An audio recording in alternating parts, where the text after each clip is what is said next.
کنعان سے آئے تو یوسف علیہ السلام کے پاس گئے تو یوسف نے ان کو پہچان لیا اور وہ ان کو نہ پہچان سکے۔ جب یوسف علیہ السلام نے ان کے لیے ان کا سامان تیار کر دیا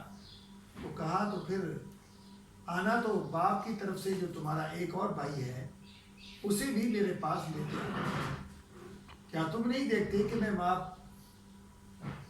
بھی پوری دیتا ہوں اور مہمان نوازی بھی خوب کرتا ہوں؟ اگر تم میرے پاس نہ لاؤ گے تو تمہیں تمہارے ہاتھ سے غلہ نہ ملے گا اور نہ تم میرے پاس آ سکو گے۔ انہوں نے کہا کہ ہم اس کے بارے میں ان کے والد سے تذکرہ کریں گے، ہم یہ کام کر کے رہیں گے۔ اور یوسف علیہ السلام نے اپنے خدام سے کہا کہ اگر ان کا سرمایہ یعنی غلے کی قیمت ان کے تھیلوں میں رکھ دو کہ اپنے آل و عیال میں جائیں تو اسے پہچان لیں کہ یہ پھر یہاں آ جائیں۔ جب وہ اپنے باپ کے پاس واپس گئے تو کہنے لگے جب تک ہم بنیامین کو ساتھ نہ لے کے جائیں گے اپنے بھائی کو، ہمارے لیے غلے کی بندش کر دی گئی ہے تو ہمارے ساتھ ہمارے بھائی کو بھی بھیج دیجیے تاکہ ہم پھر غلہ لے کر آئیں اور ہم اس کے نگہبان بھی ہیں۔ یعقوب علیہ السلام نے کہا کہ میں اس کے بارے میں تمہارا کوئی اعتبار نہیں کرتا، مگر ویسا ہی جیسا پہلے اس کے بھائی کے بارے میں کیا تھا، تو اللہ ہی بہتر نگہبان ہے، وہ سب سے زیادہ عطا کرنے والا ہے۔ جب انہوں نے اپنا اسباب کھولا تو دیکھا تو ان کا سرمایہ واپس کر دیا گیا اور کہنے لگے کہ ہمیں اور کیا چاہیے، دیکھیں کہ یہ ہماری پونجی ہمیں واپس کر دی گئی اور ہم اپنے آل و عیال کے لیے پھر غلہ لائیں اور اپنے بھائی کی نگہبانی کریں گے اور ایک بار پھر زیادہ لے کر آئیں گے۔ یہ تو تھوڑا ہے۔ یہاں یوسف علیہ السلام کے واقعے میں یہ سبق ہمیں دیے گئے ہیں کہ ظلم جو کیا کرتا ہے، جو ظلم کرتا ہے آخر اس کو ظلم یاد آ جاتا ہے کہ میں نے فلاں پہ ظلم کیا تھا، اور ظلم جس پہ کیا جائے اگر اس کو اللہ پاک عزت دے دے تو اللہ تعالیٰ اس کو دکھا دیتے ہیں ظلم کرنے والے کو کہ جس پہ تم نے ظلم کیا تھا وہ اس کو میں نے اتنی عزت دے دی ہے، اور میں جسے چاہوں عزت دوں اور جسے چاہوں ذلیل کروں۔ تو اللہ تعالیٰ کے اختیار میں ہے کہ یوسف علیہ السلام کو تو انہوں نے کنویں میں پھینکا اور ناکارہ سمجھ کر جو ہے وہ پھینک کر آ گئے، اور پھر جو ہے وہ مصر کے بازار میں بھی بکے، ان کی بولی بھی لگی، اور اس کے بعد پھر عزیز مصر کے پاس پہنچے، اور پھر آہستہ آہستہ اللہ تعالیٰ نے ان کو ملک کا وزیر خزانہ بنا دیا۔ اور بعد میں تھوڑے عرصے بعد جب وہ بادشاہ فوت ہوا تو آگے اشارتاً اللہ پاک نے ذکر کیا ہے کہ بادشاہ جب فوت ہوا تو ان کی اس کی جگہ مکمل بادشاہت جو ہے وہ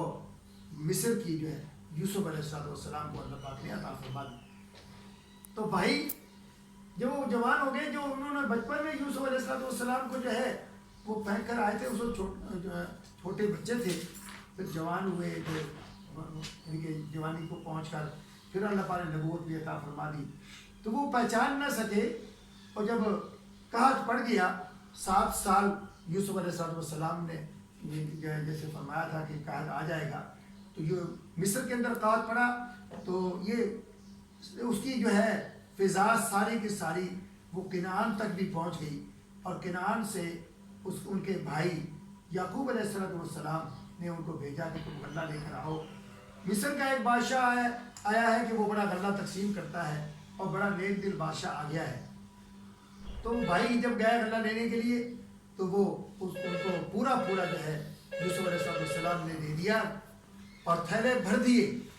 اور ان کی رقم بھی واپس کر دی۔ وہ یوسف علیہ السلام پہچان گئے، اور انہوں نے تو یوسف علیہ السلام کے ساتھ جب برائی کی تھی، ظلم کیا تھا، لیکن یوسف علیہ السلام نے ان کے ساتھ بھلائی کی اور نیکی کی اور ان کو پورا غلہ دے دیا، اور سارا ان سے تعارف کیا کہ تم کہاں سے آئے ہو، کہاں رہتے ہو، کتنے بھائی ہو، اور سارے والدین کے بارے میں پوچھا، اور حالانکہ وہ ان کو پہچان گئے،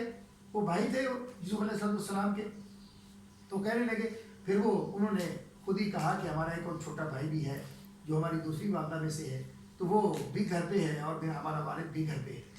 تو یوسف علیہ السلام کو وہ بہت پیارے لگتے تھے بنیامین، تو انہوں نے کہا کہ بنیامین کو کا نام تو نہ لیا، انہوں نے کہا ابھی تم اس کو ساتھ لے کے آنا ورنہ تمہیں آئندہ غلہ نہیں ملے گا، اگر تمہیں آنے کی ضرورت نہیں ہے تم یہاں نہیں آ سکو گے۔ تو پھر یوسف علیہ السلام نے اپنا غائبانہ تعارف کروا دیا۔ تو اللہ تعالیٰ یہاں ہمیں سبق دے رہے ہیں کہ کسی پہ ظلم نہیں کرنا چاہیے، کسی پہ زیادتی نہیں کرنی چاہیے۔ ظلم اور زیادتی جو ہے دنیا میں جو کوئی کرتا ہے اس کو اس کا جو ہے دنیا میں ہی اللہ پاک دکھا دیتے ہیں، اور ظلم کا انجام دنیا میں ہی مل جاتا ہے۔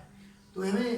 اپنے جو ہے وہ ہر بھائی سے، مسلمان بھائی سے اور دوسرے بلکہ جو بھی ہو، جو بھی انسانی طور پر تو سارے بھائی ہیں اور اللہ کی مخلوق ہیں، اور سارے کے سارے حضرت محمد رسول اللہ صلی اللہ علیہ وسلم کی امت میں شامل ہیں۔ جو بھی ہیں دنیا میں سارے آپ کی امت میں ہیں، کوئی امت دعوت ہے جو کافر ہیں، جو امت اجابت ہے وہ مسلمان ہے۔